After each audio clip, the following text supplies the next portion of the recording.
Learning audio can feel overwhelming. EQ, compression, saturation, phase, acoustics, cabling, clocking, you name it. But most of audio can actually be understood through just a handful of core ideas.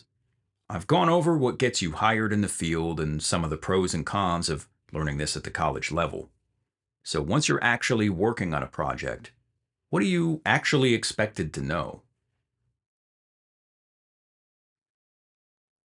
Frequency is essentially the building block of sound at the atomic level.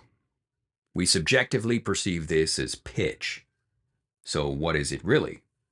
It's our measurement of the sound wave in cycles per second, or hertz. The wave has both a crest and a trough. Each completion of both of these is one cycle. The more of these cycles that happen every second, the higher the pitch we perceive. When we use EQ, we're really changing the balance of frequencies, like a selective volume knob. This is our main tool for manipulating frequency, and it's also one of the most misused by students.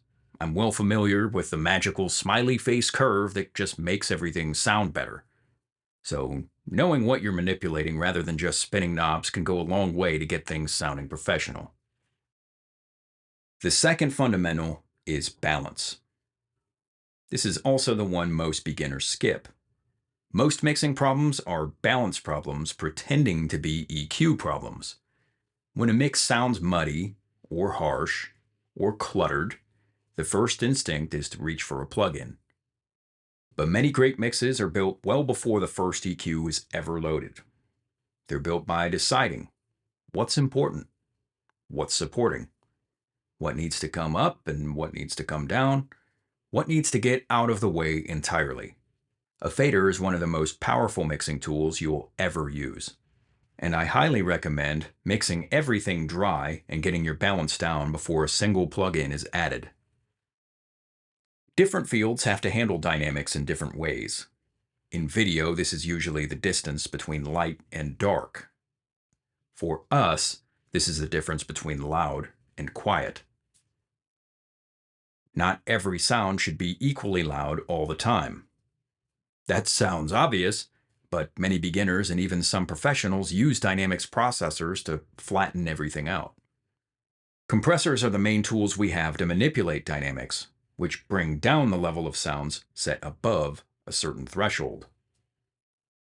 We also have gates and expanders, which work the same way, but in reverse. Dynamics create impact. In order for the loud parts to hit, they have to be louder than the quiet parts to a certain degree. If everything is loud, nothing is. The fourth fundamental is time. Every sound exists somewhere in time. That sounds a bit metaphysical, but there is no such thing as an audio snapshot or still frame. All sound requires time. Some sounds hit immediately, some linger, some repeat, some create the feeling of a larger space.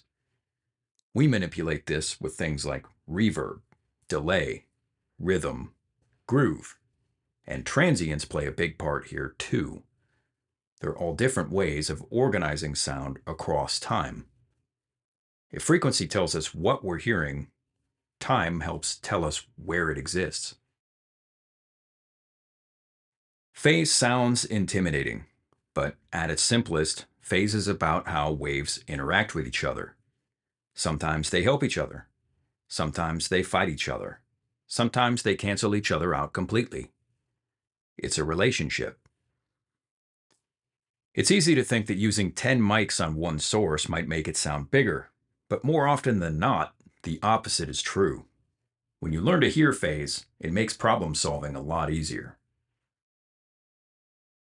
Every plugin you've ever used, every mix you've ever heard, every recording you've ever made can be understood through some combination of these 5 ideas. And knowing them can save you a lot of trouble, especially if you're trying to solve the wrong problem. I appreciate you making it all the way to the end. I hope you can apply these for yourself and build a strong foundation. I hope to see you again. Until then, happy mixing.